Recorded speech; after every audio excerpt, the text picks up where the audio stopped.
Alright, welcome back to another Technique Tuesday. Today we'll be looking at isometric abs and movements.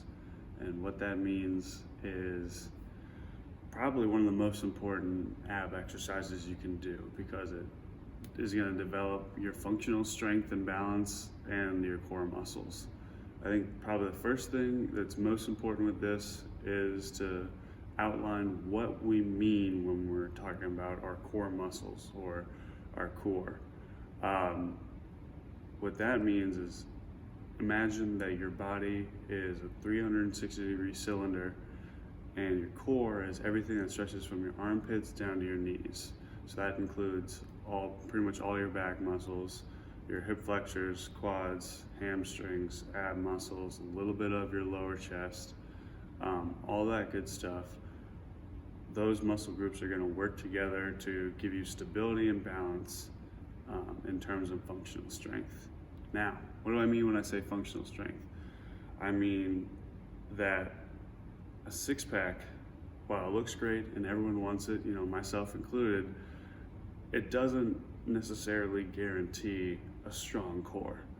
What does guarantee a strong core is being able to be balanced under stress or under pressure from whatever weight you're using, or if you're standing on a Bosu ball or something like that, being balanced in that sense is an example of having functional core strength. So when performing isometric abs, the idea behind it is to add balance or stability to our main lifts: squat, bench, deadlift, our pull-ups, power clean, power snatch, any overhead movement, really anything we're going to box jump, anything we're going to be doing in the weight room. And so it's a great way to create sort of just full body connectivity. A lot of athletes I work with, I'm primarily a swimming coach, and so a lot of athletes that I work with don't necessarily have the body connectivity that comes with doing an on-land sport. So doing isometric abs is paramount to doing any other ab exercise for us, because what it's going to do is it's going to connect our lower body muscles to our upper body muscles, parallel, perpendicular, diagonal, all across our body, and really give us a sense of where our body is moving, which parts are moving, and how they're doing it together. Okay, so let's check it out. Okay, first let's discuss the most common isometric ab exercise, and that is the plank. Right now we're in a front plank in a push-up position. This is very common for a beginner stance, keeping our natural spine in line. Here we're going down to the elbows, what is commonly a front plank. Again, everything stays in line, stays the same: abs, hip flexors, glutes, back engaged. We'll flip up here onto our side. You can either have your arm in the air or on your hip, and then you want to keep your head, your hips, and your legs in line. Make sure to stack those feet. Same on the other side. This is a view from the back.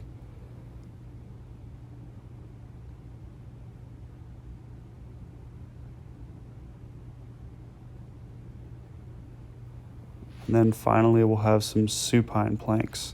So here we'll have it where you're on your palms, fingers facing your feet. Again, keeping everything in line, having a neutral spine position is most important. If you're a little advanced, you can go onto your elbows. This is much harder to do to keep those hips up. And then the last one we'll do is called a hollow hold.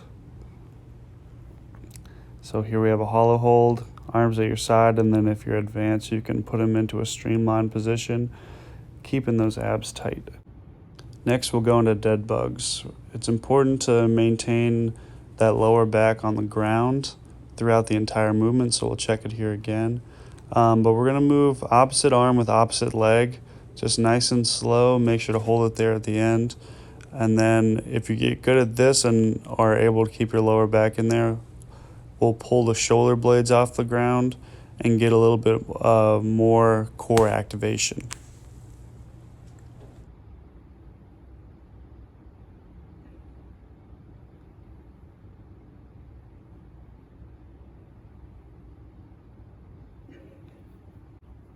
The opposite of a dead bug is called a bird dog. So here we have it here. Still moving the same opposite arm, opposite leg. Getting a nice hold at the end. Keeping the neutral spine and not letting our hips shift when we change legs or arm positions. If you get advanced with this, you can go onto your palms and your toes. This is much tougher.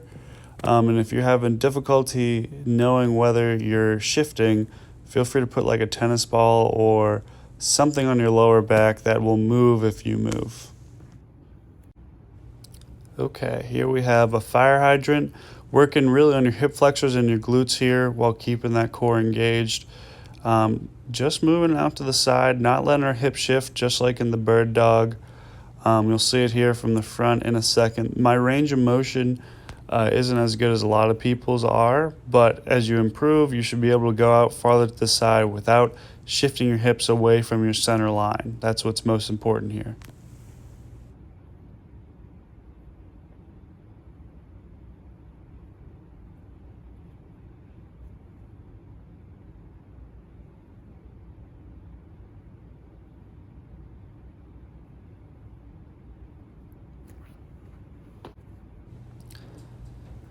Here we have some donkey kicks or some leg kickbacks.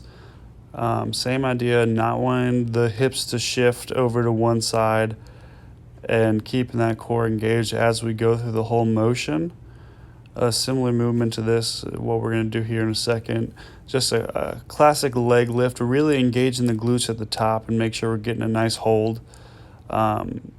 Same idea as all our previous exercises. We're just looking to keep those abs engaged in a nice stable position, and that's going to help us develop balance over time.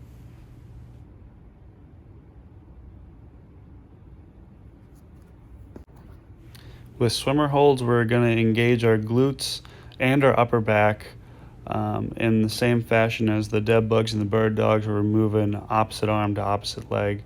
Just allowing them to rest on the ground and then holding for a 1-2 count at the top is the best way to do it. It's really easy to keep your core stabilized during this exercise, and definitely recommend for a lot of beginners.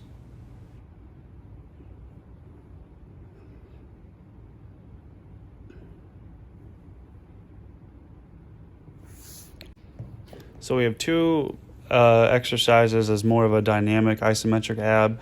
Here we have a plank walk. We're looking to move the same arm and same leg at the same time. Takes a lot of coordination. I don't have it all the time, but if we can keep our hips flat and core engaged, we're going to be in a good spot as we move forward.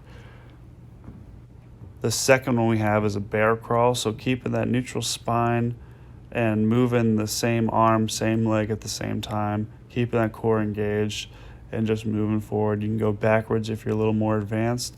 You can add a TheraBand or a weight plate to either of these exercises to make them a little bit more challenging. Another classic is the ab rollout. So we have our ab wheel here. We're going to roll out, keeping that core engaged, nice neutral spine, and then just roll back up. Not trying to extend too far, not trying to hit the ground, but staying just right above it.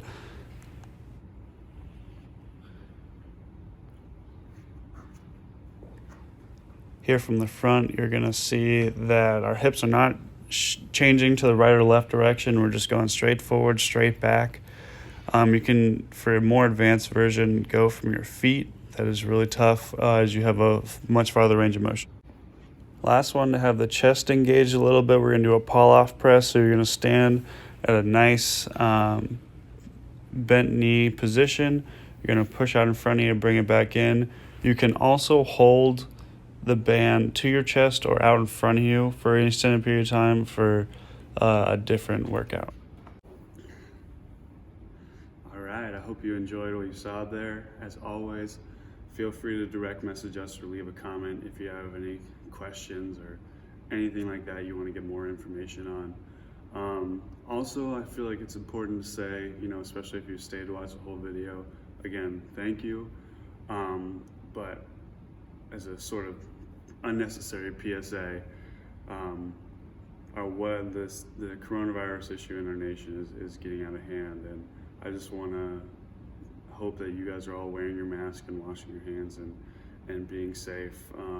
I exclusively come to the gym when there's no one else here, and I think that we're at a high risk of losing our gym privileges for a foreseeable future here. And but what's most important is that you guys are safe and keeping other people safe. With that, regardless of whether this gym is open or not, we'll be here next week for Technique Tuesday, so make sure to join us for that. Thanks.